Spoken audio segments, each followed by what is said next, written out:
दर्शनों से आह्लादित हों। आज वो क्षण, वो घड़ी उपस्थित हो गई है और आज श्री गोरक्षक पीठाधिपति महानुभाव एवं वर्तमान श्री उत्तर प्रदेश के मुख्यमंत्री महानुभाव के शुभागमन पर हार्दिक शुभाशांसा एवं मंगलानुशासन अभिव्यक्त करते हैं। स्वागतम स्वागतम शुभम, स्वागतम स्वागतम शुभम। श्री आदित्यनाथो नितराम विराजते, आदित्यनाथो नितराम विराजते। श्री आदित्य के रूप में, कुलमुख के रूप में यहाँ हर वर्ष उपस्थिति रहती है। मैं उनसे निवेदन करता हूँ कि श्री चरणों में कि वे अपना आशीर्वचन प्रदान करें। पूज्य महाराज श्री।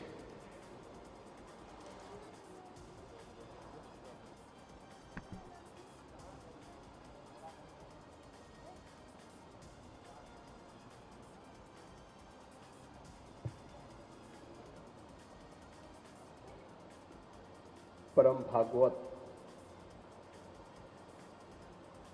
सरदेव भाई जी की 132वीं पावन जयंती के अवसर पर आयोजित आज के इस कार्यक्रम में अयोध्या धाम से पधारे पूज्य संत स्वामी श्री नरहरि दास जी महाराज,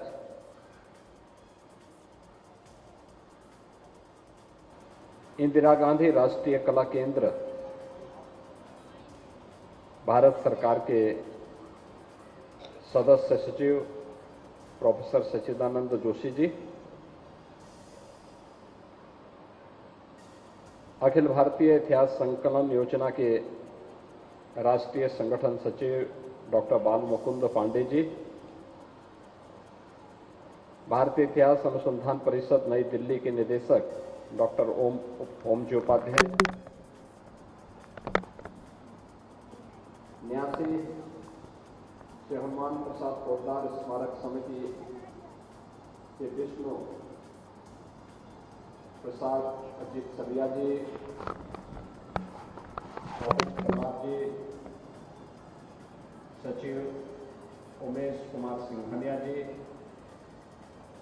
संयुक्त सचिव श्री रसेंद्र कोकला जी,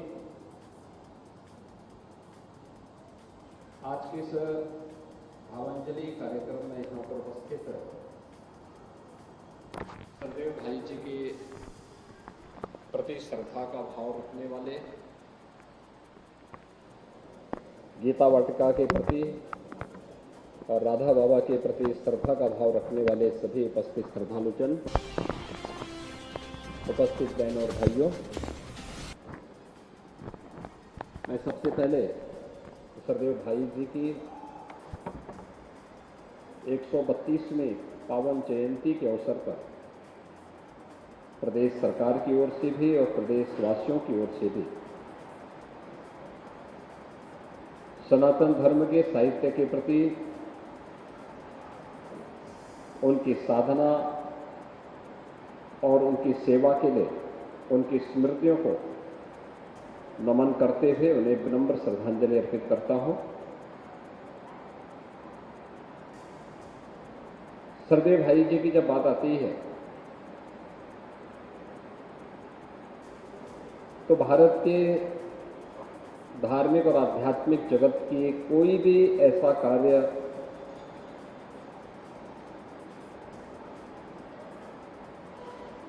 जो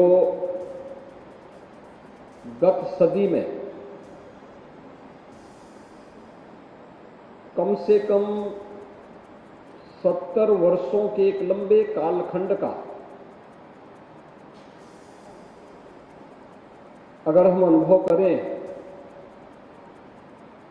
जिसमें प्रत्यक्ष या परोक्ष रूप से सरदेव भाई जी की सहभागिता न रही हो, ऐसा कोई भी बड़ा कार्यक्रम, बड़ा अभियान, बड़ा आंदोलन हम लोगों की नजर में ऐसा नहीं दिखता। और गोरखपुर को तो उन्होंने जैसे अपनी साहित्यिक साधना का ही केंद्र बिंदु बना दिया था। 1927 में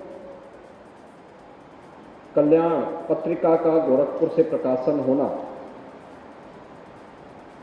कल्याण के आदि संपादक के रूप में अपनी साहित्यिक साधना के माध्यम से उन्होंने न केवल कल्याण के माध्यम से बल्कि सनातन धर्म से जुड़े हुए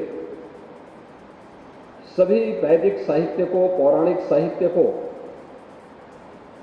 गीता प्रेस के माध्यम से प्रकाशन, उसके प्रचार प्रसार, हर घर तक वैदिक साहित्य और पौराणिक साहित्य को पहुंचाने का कार्य और कल्याण को हर घर तक पहुंचा करके कल्याण केवल एक आध्यात्मिक और धार्मिक ग्रंथ न बने बल्कि एक पारिवारिक जीवन का, एक सद्गृहस्थी जीवन का एक पवित्र ग्रंथ भी बन जाए, मार्गदर्शिका भी बन जाए।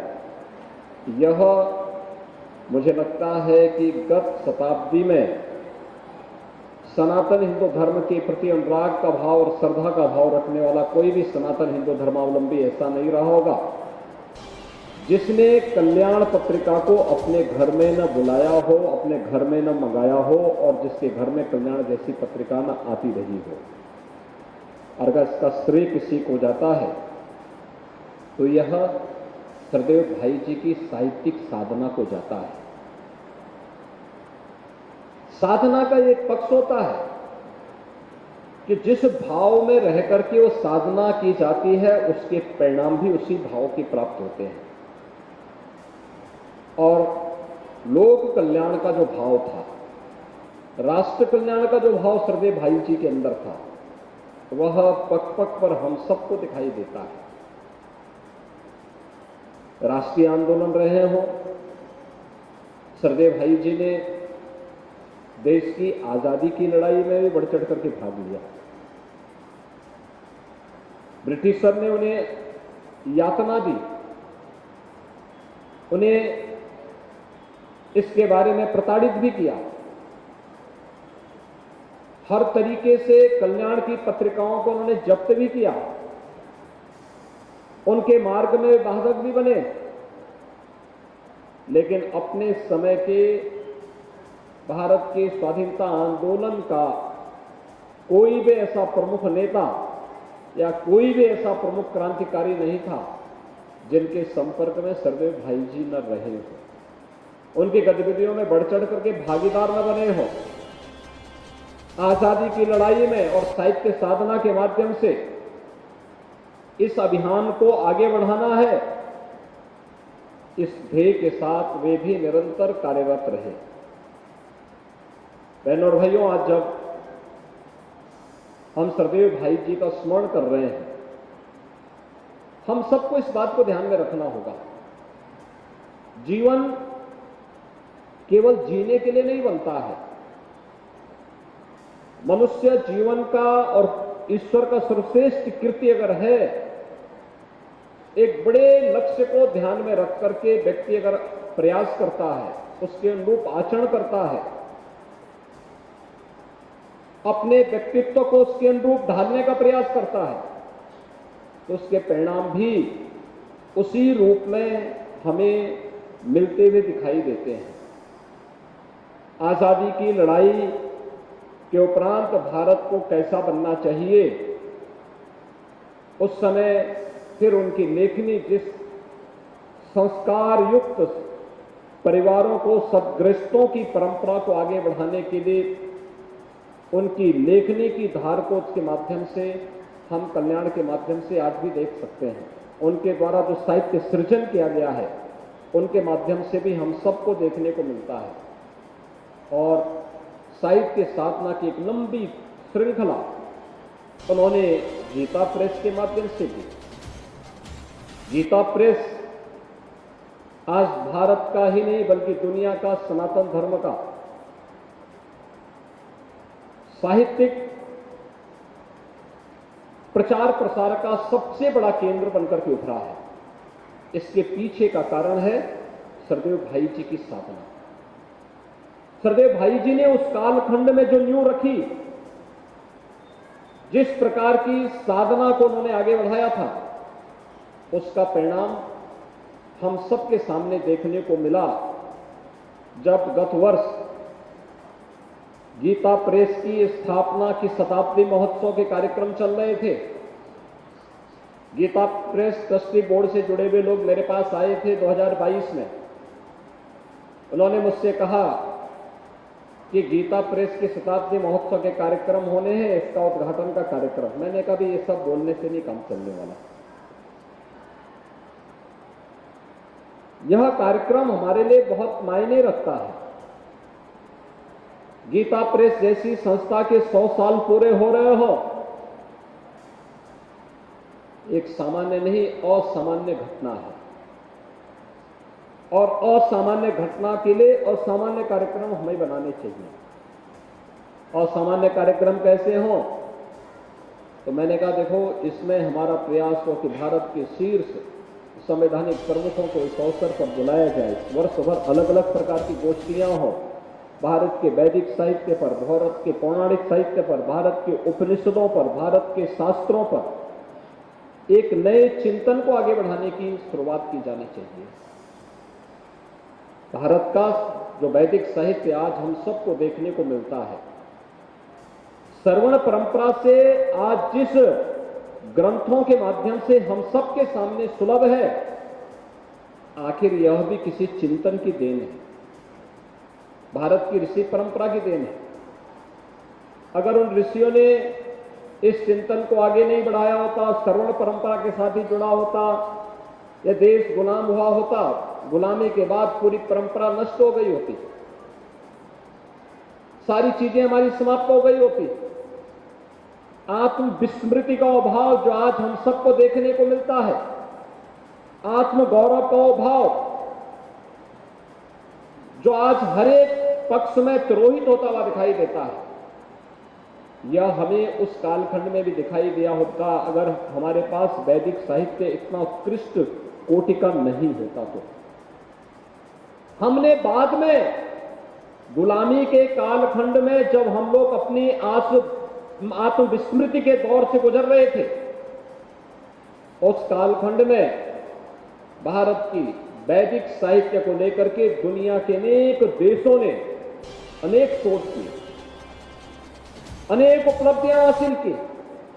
आज भी आप देखेंगे अपनी उद्यमिता, अपने रिसर्च एंड डेवलपमेंट के कार्यक्रम के लिए दुनिया के अंदर विख्यात जर्मनी भारत के वैदिक साहित्य को लेकर के जिस गंभीरता के साथ कार्य कर रहा है, कार्य किया है, ये उसी कालखंड की देन है जब हम आत्मविस्मृति में खोए हुए थे। आत्म गौरव के भाव को जब हम लोगों ने तिरोहित कर दिया था, लेकिन उसी समय भारत के इस वैदिक साहित्य से प्रेरणा लेकर के यूरोप का एक देश खड़ा हो रहा है और खड़ा होकर के वो अपने देश में नवाचार को, उद्यमिता को बढ़ावा देकर के दुनिया की एक ताकत के रूप में अपने आप को प्रस्तुत कर देता है। लेकिन हमने अपनी विरासत को विस्मृत किया, परिणाम हमारे सामने है, गुलामी हमारी पीछे नहीं छोड़ी। एक लंबे समय तक देश गुलाम बना रहा और मैंने उस समय भी इसीलिए गीता प्रेस ट्रस्ट बोर्ड को कहा था, मैंने कहा हमें इन कार्यक्रमों को एक लंबी परंपरा के साथ जोड़ करके आगे बढ़ाना चाहिए। और मुझे प्रसन्नता है कि इस अवसर पर उद्घाटन कार्यक्रम में भारत के माननीय तत्कालीन राष्ट्रपति श्री रामनाथ कोविंद जी और समारोह पर भारत के यशस्वी प्रधानमंत्री श्री नरेंद्र मोदी जी का आगमन इस कार्यक्रम में हुआ और सबके मुंह से जो एक शब्द निकल रहा था, ये सच है, गीता प्रेस की स्थापना सरदेव सेठ जी ने, जय दयाल गोयनका जी ने किया था। लेकिन गीता प्रेस को गीता प्रेस बनाने के लिए जो साहित्य साधना की थी वह सरदेव भाई जी ने की थी और भाई जी के प्रति श्रद्धा का वह भाव उन दोनों महापुरुषों के मुंह से निरंतर निकलता रहा। और यही कारण था कि गत वर्ष का भारत सरकार की ओर से दिया जाने वाला गांधी शांति पुरस्कार गीता प्रेस को मिला था, गीता प्रेस की साहित्य साधना के लिए, और जिसमें सरदेव भाई जी का सबसे बड़ा योगदान है। बहनों और भाइयों, याद रखना, एक महापुरुष ने कहा था कि अगर कोई व्यक्ति महान है तो उसकी महानता का एहसास तब होना चाहिए जब 50 और 100 वर्ष के बाद लोग उसको उसी श्रद्धा भाव के साथ याद करें। जीते जी सब याद करेंगे, सब लोग स्मरण करेंगे। सब लोगों के अपने अपने भाव होते हैं, अपने अपने स्वार्थ होते हैं, अपने अपने तरीके होते हैं, लेकिन याद रखना, अगर इतनी लंबी अवधि के बाद भी किसी को स्मरण किया जा रहा है, इसका मतलब उसके अंदर महानता का कोई गुण जरूर होगा। जैसे आज हम मर्यादा पुरुषोत्तम प्रभु श्री राम का स्मरण करते हैं, लीलाधारी भगवान श्री कृष्ण का स्मरण करते हैं, उनके पवित्र जन्मदिन को बड़ी आस्था के साथ मना करके उन्हें देवीय विभूति के रूप में पूरा सनातन हिंदू धर्मावलंबी उनके प्रति श्रद्धान्वित होता है, क्योंकि उस प्रकार के उनका व्यक्तित्व था, उस प्रकार का उनका कृतित्व था, उनका योगदान धर्म के लिए, देश के लिए, उस समय के समाज के लिए उसके अनुरूप था। उनकी महानता के लिए हजारों वर्षों के बाद भी उनका स्मरण और उनके प्रति श्रद्धा का अभाव हर सनातन धर्मावलंबी के प्रति उनके मन में आज भी देखने को मिलता है। और इसीलिए कहा गया कि अगर 50 और 100 वर्ष के बाद भी लोग अगर उसे स्मरण कर रहे हैं तो मान के चलिए कि जरूर उसमें कोई महानता रही होगी। सरदेव भाई जी अपनी भौतिक देह से आज से लगभग 53 वर्ष पहले हमारे बीच नहीं रहे, लेकिन भाई जी के प्रति श्रद्धा का भाव आज भी वह समाज के अलग अलग तबके में, साहित्य साधना का भाव हो तो भाई जी का स्मरण होता है, किसी उच्च शैक्षणिक संस्थान की स्थापना की बात होती है या उनके समारोह में जाओ तो भाई जी का स्मरण हो जाता है। अगर हम कहीं गौ रक्षा की बात करते हैं और भारतीय संस्कृति में गौ का क्या महत्व है, भारत की ऋषि और कृषि व्यवस्था को सेतु के रूप में जोड़ने का कार्य गौ माता ने किस रूप में किया है, इसके स्मरण की बात होती है तो भाई जी का स्मरण तब भी होता है। भारत के अंदर किसी आध्यात्मिक और धार्मिक आयोजन को मजबूती के साथ आगे बढ़ाने का होता है तो भाई जी का स्मरण तब भी हो पाता है। किसी सांस्कृतिक आंदोलन को आगे बढ़ाने का होता है तो भाई जी का स्मरण तब भी हो आता है। किसी सामाजिक सेवा के प्रकल्प को आगे बढ़ाने का कार्य होता है तो भी भाई जी का स्मरण होता है। जीवन का कौन ऐसा पक्ष है जिसमें बड़ी श्रद्धा भाव के साथ भाई जी का स्मरण एक सामान्य जन न करता हो। ये चीजें दिखाती हैं अगर जीवन के अलग अलग पक्षों को लेकर के सरदेव भाई जी का स्मरण हम लोग आज भी कर रहे हैं तो यह इसलिए कि महापुरुषों का जो कृतित्व होता है वह एक शाश्वत सत्य की व्यवस्था पर आधारित होता है। वह देश, काल और परिस्थिति से अबाधित होता है। वह जितना प्रासंगिक उस समय था उतना ही प्रासंगिक उसकी प्रासंगिकता आज भी बनी हुई है। आज हमारे लिए सबसे कठिन दौर चल रहा है और वह है जब हम लोगों ने डिजिटल मीडिया की तरफ हम बढ़े हैं, डिजिटल युग की तरफ हम बढ़े हैं। तो इसमें हमारी स्थिति क्या है? हर हाथ में स्मार्टफोन आ गया है, हर हाथ में टैबलेट आ गया है, हर घर में टेलीविजन आ गया है। सरदेव भाई जी के समय में ये नहीं था, लेकिन इससे सामाजिक मूल्यों का अवमूल्यन भी हुआ है। साहित्य साधना कहीं न कहीं कमजोर पड़ती हुई दिखाई दे रही है। राष्ट्रीय आंदोलन के स्वर सामाजिक मूल्यों को लेकर के, सांस्कृतिक मूल्यों को लेकर के, राष्ट्रीय मूल्यों को लेकर के जिस मजबूती के साथ आगे बढ़ने चाहिए वे स्वर मंदिर दिखाई देते हैं। लोक कल्याण का भाव सरकार में तो है, लेकिन समाज में क्यों कमजोर पड़ रहा है, इसके बारे में चिंतन का विषय हमारा होना चाहिए। साहित्य साधना के पक्ष को अगर हम देखेंगे तो ये कभी नहीं हो सकता है कि अगर कोई व्यक्ति अपने घर में सुख चैन का जीवन व्यतीत कर रहा हो, ऐसो आराम का जीवन व्यतीत कर रहा हो, और उसकी बगल में अगर कोई भूखों मर रहा है, स्वास्थ्य सुविधा के अभाव में मर रहा है, तो उसकी कराह पड़ोस में जरूर लगेगी। याद रखना, हमारी उस समय का हमारा सबसे बड़ा धर्म बनता है कि हम सबसे पहले उसकी सेवा करें जो मेरे बगल में है। ये चिंतन हमारा कहां तुरहित हो रहा है, इस पर विचार किए जाने की आवश्यकता है और इस कार्य को इतना चुपचाप करने की आवश्यकता है जितना चुपचाप सरदेव भाई जी ने कहा था कि आप सेवा के कार्यक्रम तो चलाएं, लेकिन बगल वाले को भी पता न लगे। दान एक हाथ से दें तो दूसरे को भी पता न लगे कि आप दान दे रहे हैं। इतना चुपचाप तरीके से आप उस गरीब के साथ अगर खड़े होते हैं तो आज जो एक संकल्पना हमारी बन रही है, प्रधानमंत्री मोदी जी ने देशवासियों के सामने एक नया लक्ष्य रखा है। भारत दुनिया के सबसे बड़ी आबादी में से एक देश है।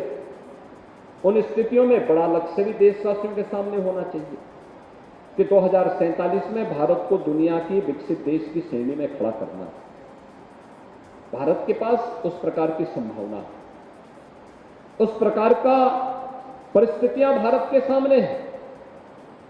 आज की दुनिया की स्थिति को अगर आप देखेंगे तो दुनिया की स्थिति आज इस बात को बताती है कि इसमें आज एक पक्षीय ध्रुव दुनिया के अंदर नहीं हो सकता। कोई एक देश कहे कि मेरी मोनोपोली चलेगी, जो मैं कहूंगा वही होगा, वह अब संभव नहीं हो सकता है। और दुनिया के अंदर आज के दिन पर यह भी सत्य है, भारत के कारण कोई भी ध्रुव तब तक मजबूत नहीं हो सकता जब तक कि भारत का स्वर उसके साथ खड़ा नहीं होता है। भारत जब तक उसके साथ खड़ा नहीं होता है। एक नया भारत आज जिस मजबूती के साथ आगे बढ़ा है, उन स्थितियों में हम भारतवासियों का तो कोई दायित्व बनता है।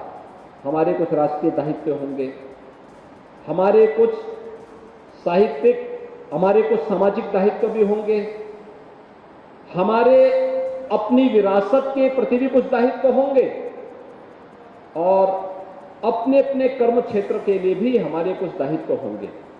अगर इन सभी दायित्वों का ईमानदारी पूर्वक हम निर्वहन करके आगे बढ़ते हैं तो कोई कारण नहीं कि इससे प्राप्त होने वाली सिद्धि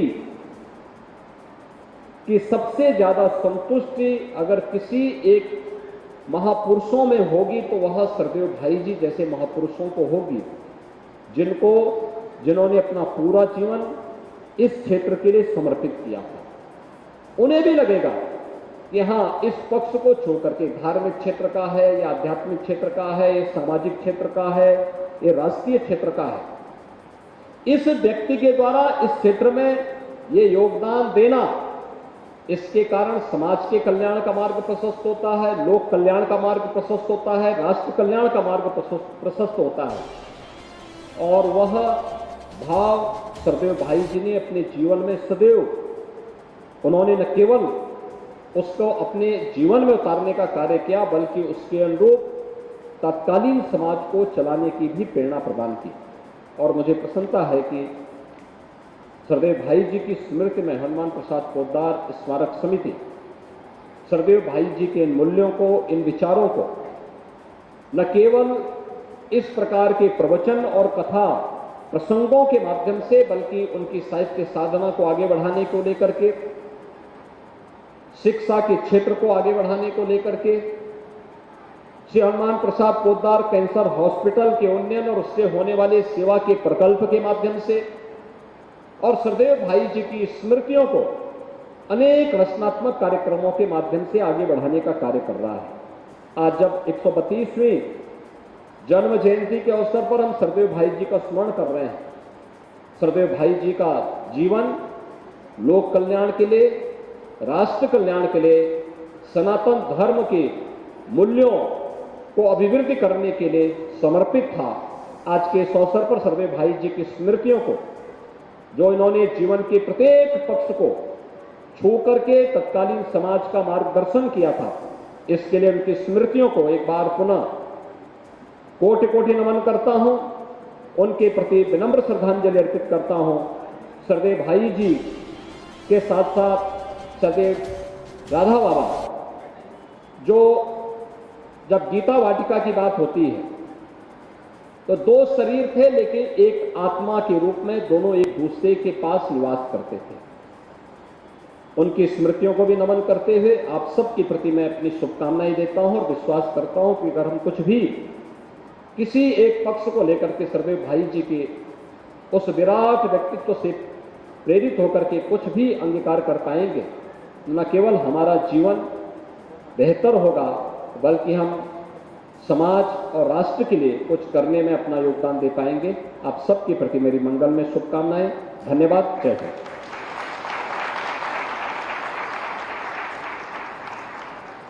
बहुत बहुत धन्यवाद पूज्य महाराज जी।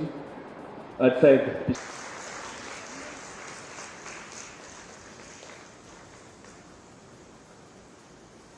कथा व्यास पूज्य पुस्तकों का सेट भाई रसेंदु जी, पूज्य महाराज जी को।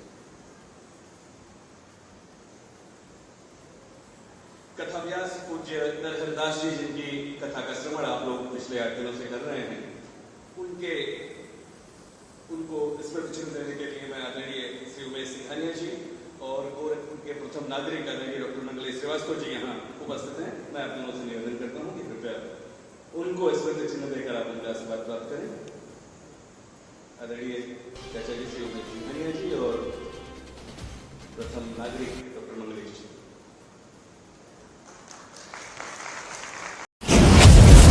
हमसे जुड़े रहने के लिए हमारे चैनल को सब्सक्राइब करना ना भूलें।